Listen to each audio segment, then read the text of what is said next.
അപ്പോൾ hello guys, ഞങ്ങൾ ഇന്ന് 40-ാം വെള്ളി കുരിശിൻ്റെ വഴിക്ക് പോവാണ്. അപ്പോൾ നമുക്ക് കുരിശിൻ്റെ വഴിക്ക് പോവാം. കുരിശിൻ്റെ വഴിയിലെ കാഴ്ചകൾ നമുക്ക് കാണാം.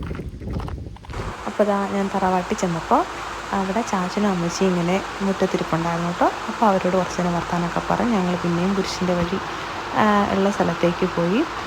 ഇതാണ് കബനിപ്പുഴ. കബനിപ്പുഴയെക്കുറിച്ച് നിങ്ങൾ കേട്ടിട്ടുണ്ടോ? ഭയങ്കര ഫേമസ് ആയിട്ടുള്ളൊരു റിവറാണ് കേട്ടോ. ഞങ്ങളുടെ വീടിനടുത്ത് തന്നെയാണ്. അപ്പോൾ ഞങ്ങൾ ഇടയ്ക്കൊക്കെ അവിടെ പോകലൊക്കെ ഉണ്ട്. പിന്നെ അതാ പോകാൻ നേരത്തൊരു സൂര്യകാന്തി പൂവൊക്കെ കണ്ടു. ഈ പാടത്തിൻ്റെ അങ്ങേയറ്റത്താണ് എൻ്റെ അമ്മയുടെ ഒരാങ്ങളുടെ വീട്. ഞങ്ങളെല്ലാ കസിൻസും ഇവിടെ അടുത്തൊക്കെ തന്നെയാണ് കേട്ടോ.